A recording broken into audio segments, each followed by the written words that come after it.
So I just uploaded a video and I'm going to spend more time on putting out videos in reference to how to create peace in your world. Because it's when you figure out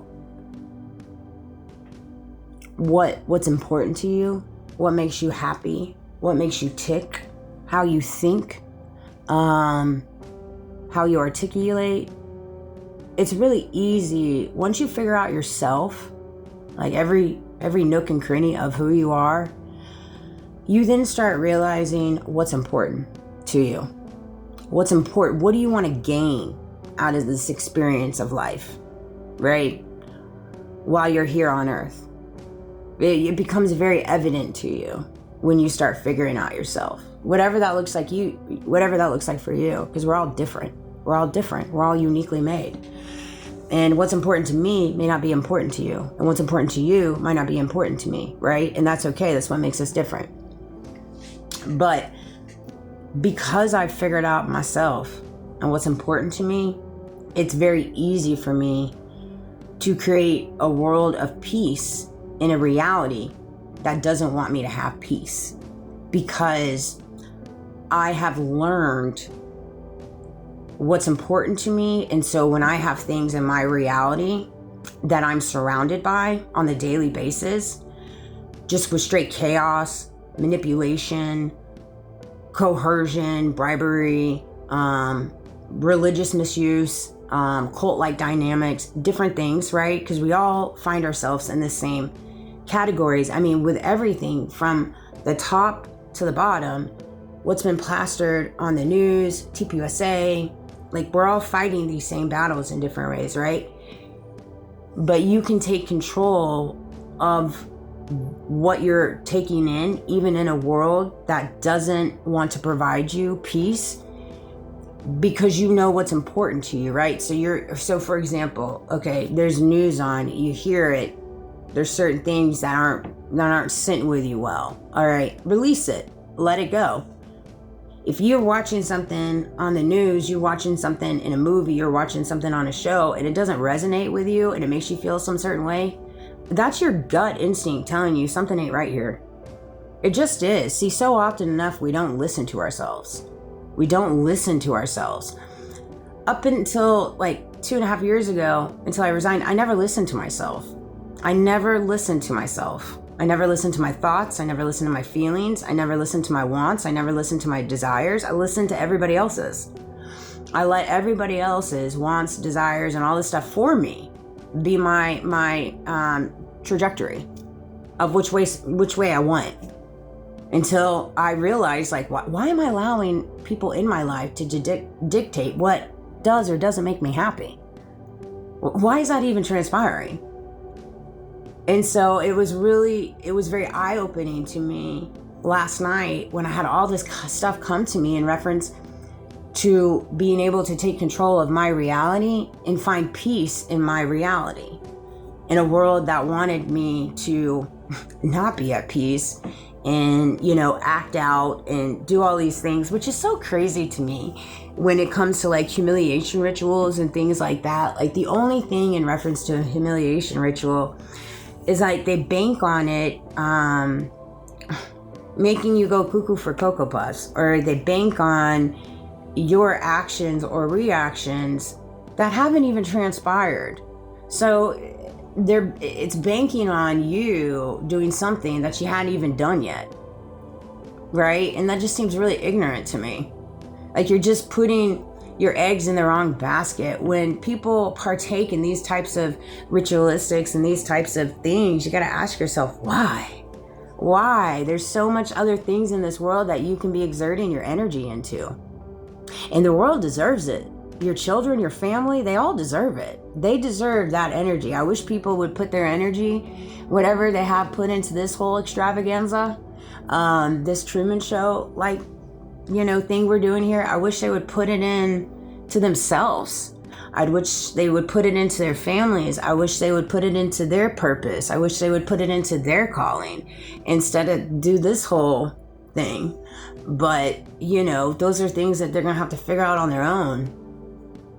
You know, I wish for that. I really do, because when you start putting your time and your effort and your energy into yourself, it changes you from the inside out, not from the outside in, from the inside out.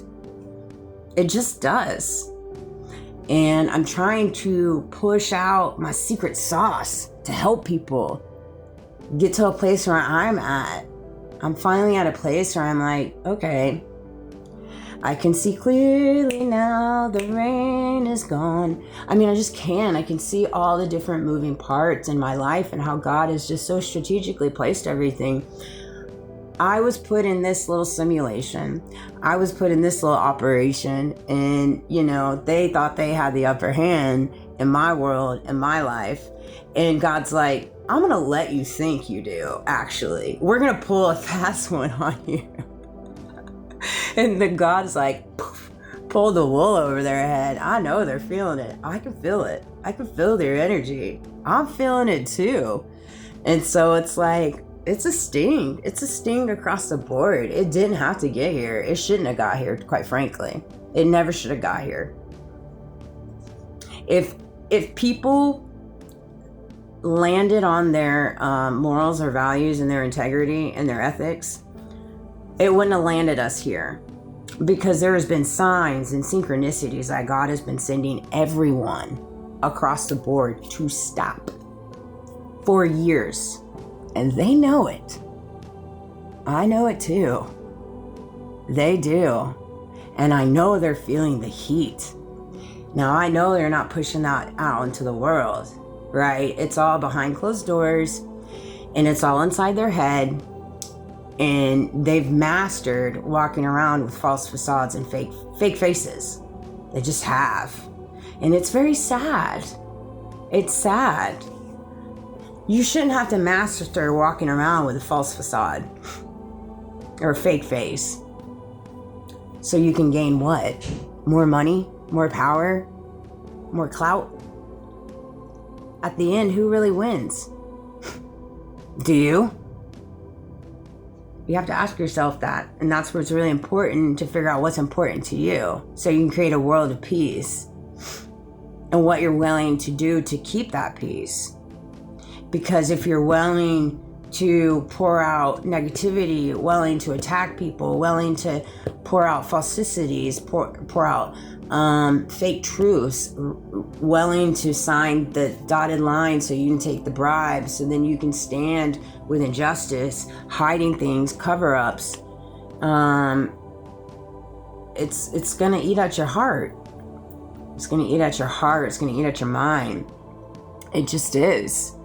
And so I hope this video resonated. But yeah, learning how to create the peace you want. The first part is figuring out what makes you happy. What makes you happy? What do you want to stand for? What do you want your purpose to be here on earth? Until you figure out that question and you got a solid answer, you're not going to be able to find peace in this world. You're just not. You're always going to be searching for something. Always. And you already have it. You just don't see it yet. And for me, example, what makes me happy? What makes me happy? I'll tell you what makes me happy. Seeing the reality that I live in and being able to be at peace in myself, because I know that I stand in who I am, in my truths, and 100% like me all day, every day, the good, the bad, and the ugly. And so that in itself makes me happy, because I've never been able to be that person my entire life. And so to finally be at a place where I am her, that makes me happy. That's good enough for me. But see, I know that's different for a lot of people, but for me, and to be able to have a voice, I've given myself the opportunity for a voice that I've always wanted my entire life. Whether people hear me or not, I don't care. I have my voice now, and that's good enough for me. And see, these are the things when you heal through your childhood wounds, you heal through your childhood trauma, you figure these things out. It's a part of your blueprint, and we all have a different blueprint, and you got to figure out that for you, and you got to